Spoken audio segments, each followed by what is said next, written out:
Hey, how are you guys? The kids looked forward to weekly video calls with their father, who was living abroad. I thought that after his tenure was over, we could live happily together again as a family of 4. But my name is Michelle. I got married to my husband Ian, whom I had been dating since high school right after university.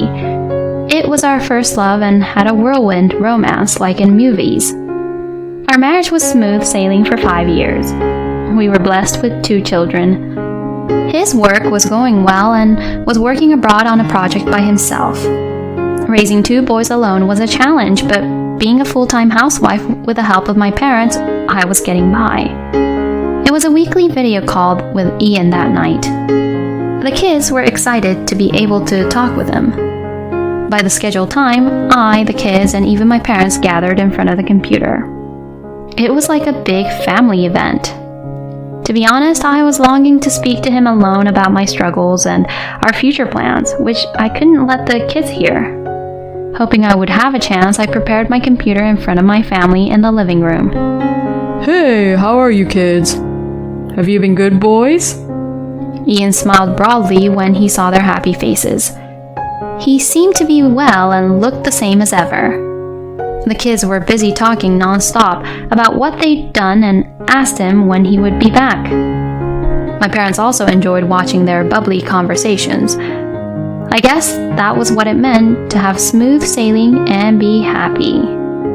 After the Q&A session was over, the kids were exhausted. That was just as well. Ian lived in a country where there was a 12-hour time difference. They were normally in bed by that time, but for that specific occasion, they took a nap during the day to stay up. We'll put the kids to bed. You guys can talk in private if you like. My parents were considerate and left the living room with them. I appreciated them for doing more than I could expect. We talked for half an hour about the kids' growth and future plans. Jack finally managed to swim 25 yards the other day. He just wants to swim every day now. Dean's doing very well in school and his teacher praised him. I'm looking forward to their future. Lately, I've been thinking, thanks to your work, we have a good life. But when I think about them growing up fast, I want them to have a little more time with you during this sensitive period. Of course, I know it's difficult. I understand, but these couple of years are very important for my career. If the project succeeds soon, it will be easier for me to come back. I'll be able to spend more time with you guys then. Let's be strong for them. He encouraged me.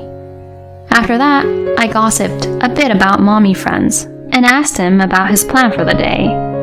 Soon I reached the limit of sleepiness. My parents, who had put the kids to bed and returned to the living room, also looked tired. I'm sorry, I'm exhausted now. I have an early start tomorrow, so I'm going to bed. I thought I had hung up the video call. My brain must have shut down already because I turned off only the camera and the speaker, and the call itself was still connected. I must have looked to Ian as if the call had ended. I felt satisfied after having spent some quality time with him. Thank you guys for putting them to bed. Let's recharge our energy too. Good night. I was about to get up from my seat. Okay, one thing is done. Hello, I'm done with the family call. You can come over now. I heard Ian's happy voice calling someone. Huh? Still on the line? Apparently, someone was coming to his place. He mentioned earlier that he had to go to the project site later for an inspection. I wondered if it was someone from work. I had a bad feeling when I heard his overly sweet voice. The sleepiness that had made me feel as if I could sleep as a log earlier had vanished. I told myself that it was probably just a colleague picking him up. Hopefully, it was just unfounded anxiety and nothing was going to happen. Even though I thought so, I clicked on the record button on the screen. Ian had left the room to take a shower, and only the bed was in the view. My parents also seemed to be a little uncomfortable with the tone of his voice. He can't hear us now, can he? My mom asked in a hushed voice. The camera and microphone are off right now, so he can't. My dad warned me that it wasn't nice to peek into his privacy and that I should have turned it off. Just a little bit until he leaves for work. I want to see how he prepares for work, please. I persisted, and the three of us continued to watch the screen together. About 15 minutes later, the doorbell rang, and I heard Ian saying, "Hold on, coming." I still didn't know what to expect. And there was nothing wrong with taking a shower before going to work and having his colleague pick him up. I still couldn't help but feel uneasy and suspicious about his cheerful voice. I saw him get out of the shower and walk across the bedroom in his bathrobe. I thought to myself, oh no, it's finally happening. He wouldn't wear a bathrobe when his colleague is picking him up, right? The closet is probably in his bedroom. My mom was anxiously talking to my dad and me. Then we heard a woman's voice in the distance. We saw her, probably in her 20s, with her hand wrapped around his waist, come into the screen. I wondered if happiness was something that could fall apart so suddenly. Thinking so, I stared at the screen with my parents. This is it, isn't it? It's unbelievable. I tried to come up with something better to say, but my throat felt tight and nothing else came out. I'm going to hunt him down. Otherwise, I won't be able to calm myself. I'm keeping quiet for now for the recording of important evidence, but I'm going to make sure he takes responsibility for this. My dad was furious. Ian was lying on the bed with the woman kissing and playing with her breasts on the screen. I felt like a fool, wondering what I was doing. I wish we could go on another trip. We spent quite a bit last time. Do you still have any money to spare? She asked while showing him the pictures of their trip on her phone. Don't worry, I've told the accounting guy to separate my paycheck stubs. My wife doesn't know how much I get paid. I also handle the family savings, so even if I spend a little, she won't know. He was very relaxed. While I was raising the kids here, he was enjoying a trip with his mistress. Moreover, as far as I heard, they went to a place I had repeatedly told him that I wanted to go. And then, sure enough, they started doing the deed. I felt nauseated, but my parents and I watched them on the screen with blank expressions. My dad said, "You don't have to watch all this. Go to bed now. It's harmful to your eyes." I'll have to see it as evidence later anyway, so let me just get it over with. I put on a brave face and replied nonchalantly. After they were done, and just as the mistress was about to leave, I quietly turned off the computer. It was already 3 a.m. We all must have been overwhelmed by mixed feelings, and I could see that my parents were exhausted. Guys, let's go to bed for now. We went back to our respective bedrooms, but I could not sleep at all. My body was too tired to move, but my brain was in a state of shock. My heart was beating 100 miles an hour. A sense of loss, a sense of despair, and an indescribable sense of closure overwhelmed me. I thought about what to do. I wondered if it could have been all a dream when I woke up in the morning. Who was that woman? So many thoughts were going around and round in my head. As I was fighting the sick feeling and trying to regulate my breathing, the morning came. What's wrong, Mom? You don't look well. My kids were worried. Sorry, I was talking to your dad until late and didn't sleep much last night. I made up a little lie. Your mom is tired today. Nana and I will drop you guys off. My parents took over my task for me. Get well soon, Mom. Let's go. The encouragement from the pure and kind kids almost brought tears to my eyes. I tried hard not to cry and send them off with a smile. I needed to get some sleep. I couldn't think straight. I drank a glass of water and went back to the bedroom. Ian was supposed to come back in 2 months. I had to prepare as much as I could before then and protect my kids no matter what. I swore to myself as I fell asleep. I must have been more exhausted than I thought. I slept until my kids came back. Mom, wake up! Grandpa wanted takeout today, so we got a pizza. Hurry, hurry! Jack woke me up, and I staggered into the dining room. Mommy, are you okay? Dean looked at me worried. Yes, I'm okay, thank you. I'm feeling much better seeing you boys. Did you have fun today? I tickle them, pretending to be cheerful.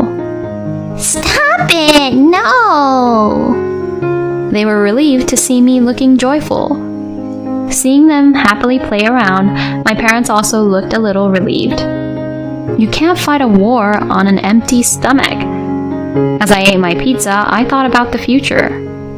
First, I told myself to find out who the woman was, and then took a mental note to make an appointment with an attorney. There was no end to what I would have to do if I started thinking about custody, alimony, and so on. For the time being, I thought it would be best to consult an attorney. I didn't want to spread the rumors by consulting my friends. Fortunately, I was a housewife and had time during the day. After dinner, I put the kids to bed and called my parents into the living room. About yesterday, there's no point in dwelling on it. If I didn't have kids, I would have procrastinated. Strangely enough, when I thought about them, I became calm. I need your help. Then, without a pause, my dad said, Of course. While you were sleeping, I called an attorney I used to know.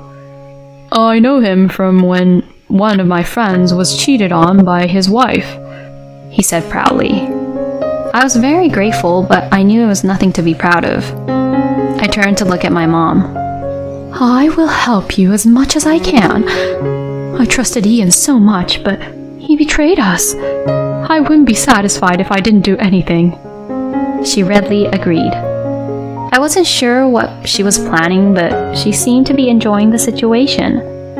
I made an appointment with the attorney this weekend. Can you be there? My dad asked about my schedule, and my mom said, Don't worry, I'll watch the kids. The next day, we started rolling. We had 2 months until Ian's visit. We wanted to settle everything before then. First, I checked all the SNS. It was surprisingly easy to find out about his mistress. She worked for the same company as him. She was a secretary at an overseas branch. I went to his company and explained the situation to his local boss to get his help. His boss was at first puzzled, but as soon as I showed him the video of the infidelity, he held his head in his hands. I am very sorry. I will share the situation with my supervisor and take the appropriate action. Next, we discussed filing for divorce, alimony, and the necessary information with the attorney. The video evidence of his infidelity alone was conclusive, and I also had a copy of the bank statement and contact information of the mistress. It was almost perfect, so I was told not to worry. Of course, I had to report it to my parents-in-law. At first, they denied the accusation and said I was making it up to get alimony. But as soon as I showed them the video, they fell quiet and apologized to me frantically. We are so sorry. We will do everything we can to help you. The most painful part was explaining the situation to my kids. I honestly didn't know what to tell them. If I lied and told them that he couldn't come home for a long time because of work, they would grow up looking forward to visiting him without question. I didn't want to do that. I made up my mind and told them. Your dad lied to me in a very unforgivable way. I'm very hurt. I can't live with him anymore when he comes back. I'm sure you guys will miss him, but will you come and stay with me? They didn't seem to understand the gravity of the situation yet, but they said they wanted to be with me. I couldn't help but cry. I'm sorry. I'm very sorry. Then came the day Ian returned. I told him that I had reserved a private room at a restaurant to welcome him home with the family. I waited for him with my parents, my in-laws, and his boss. As soon as he arrived at the restaurant, Is there anything you need to tell us? My father-in-law asked him, managing to suppress his anger. What's going on? Boss! All of you! What's this all about? He was flabbergasted by the situation. There's no point in keeping a secret. All I need is your signature. I slammed the divorce papers, alimony charge, and a letter of termination from his company. He was stunned and frozen, and my in-laws started yelling at him. I told him to speak to my attorney and left the restaurant with my parents. After that, I want to start over with you. It was wrong. I love only you with all my heart. his forgive me messages rolled in non-stop, so I told him to go through my attorney and blocked him. He staked out in front of my house a few times and tried to clear the path through my parents. He intentionally bumped into them and spoke to them in a strangely friendly manner. He tried various ways to get close to me, including talking to mutual acquaintances. Of course, I brushed them off. I called the police when he showed up at my house, and my parents completely ignored him. I told my friends the whole story and put the word out. He was completely isolated. I was told later that when I called the police, he got a little out of control. He was charged with assault and battery and joined the National Criminal Database. On the day of the court hearing, he asked to see the children at least once a month. When I asked him how dare he come to see them, he shrunk and fell silent. He did have the right to see them, so if they asked to see him, he was allowed to do so with me present for a limited time. Since he came back, he had been having a pretty spectacular time. He lost his family, was disowned by his parents, and was eventually laid off from his job. He was living on the edge while working part-time jobs to pay alimony.